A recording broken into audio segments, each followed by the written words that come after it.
നാടിനെ നടുക്കിയ ആര്യംകൊല.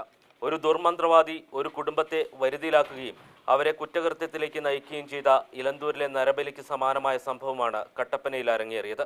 മകളുടെ രോഗവുമായി ബന്ധപ്പെട്ട മുക്തിക്കാണ് ആഭിചാരക്രിയകൾ നടത്തിയിരുന്ന നിതീഷിനെ വിജയൻ ബന്ധപ്പെടുന്നത്. രോഗമുക്തി ലഭിച്ചതോടെ ഈ കുടുംബം പൂർണ്ണമായും നിതീഷിന്റെ നിയന്ത്രണത്തിലായി. ആദ്യം വിജയന്റെ മകൾക്കുണ്ടായ നവജാത ശിശുവിനെ ആഭിചാരത്തിന്റെയും അന്ധവിശ്വാസത്തിന്റെയും പേരിൽ കൊലപ്പെടുത്തിയെന്നാണ് പോലീസ് സംശയിക്കുന്നത്. 7 വർഷങ്ങൾക്കിപ്പുറം 2023 ഓഗസ്റ്റിലാണ് വിജയൻ കൊല്ലപ്പെടുന്നത്. വിജയനെ ചുറ്റുകൊണ്ട് തലയ്ക്ക് അടിച്ചു വീഴ്ത്തിയ ശേഷം വീട്ടിനകത്ത് തന്നെ കുഴിച്ചു മൂടുകയായിരുന്നു. ഈ കുറ്റകൃത്യങ്ങൾ ഒന്നും ആരും അറിയില്ലെന്ന് കരുതിയ പ്രതികൾക്ക് തിരിച്ചടിയായത് മോഷണക്കേസാണ്. തൊണ്ടി മുതൽ തേടി കക്കാട്ടുകടവിലെ വാടക വീട്ടിലെത്തിയ പോലീസിന് ചില സംശയങ്ങൾ തോന്നി. ഈ സംശയങ്ങളാണ് നാടിനെ നടുക്കിയ കൊലപാതകങ്ങളിലേക്ക് വെളിച്ചം വീശുന്നത്.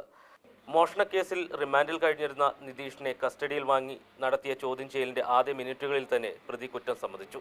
അതെ, ആ 2 ഇൻഫർമേഷൻ പ്രതിയുടെ കുറ്റസമ്മതം പ്രകാരമാണ് കേസ് രജിസ്റ്റർ ചെയ്തിട്ടുള്ളത്. അതിൽ അന്വേഷണം നടത്തുകയാണ്. പറഞ്ഞ കാര്യങ്ങളെല്ലാം വെരിഫൈ ചെയ്യാനുണ്ട്, ഒരുപാട് കാര്യങ്ങൾ പരിശോധിക്കാനുണ്ട്. അത് നടത്തി വരുന്നുണ്ട്. കാര്യങ്ങൾ കൂടുതൽ അന്വേഷണം നടത്തിയതിനു ശേഷം കൂടുതൽ വിശദമായിട്ട് പറയാം. വിജയന്റെ കുടുംബാംഗങ്ങൾക്ക് ഈ കുറ്റകൃത്യത്തിൽ പങ്കാളിത്തമുണ്ടോ എന്ന് പോലീസ് പരിശോധിക്കുന്നുണ്ട്. വിജയന്റെ മകൻ വിഷ്ണു മോഷണത്തിനിടയിൽ പരിക്കുപറ്റി കോട്ടയം മെഡിക്കൽ കോളേജിൽ ചികിത്സയിലാണ്.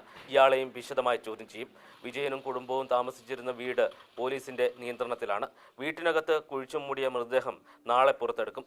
അതിനുശേഷം കുഞ്ഞിനെ കുഴിച്ചുമൂടിയെന്ന് സംശയിക്കുന്ന വീട്ടിലും പരിശോധന ഉണ്ടാകും. മാതൃഭൂമി ന്യൂസ്, ഇടുക്കി.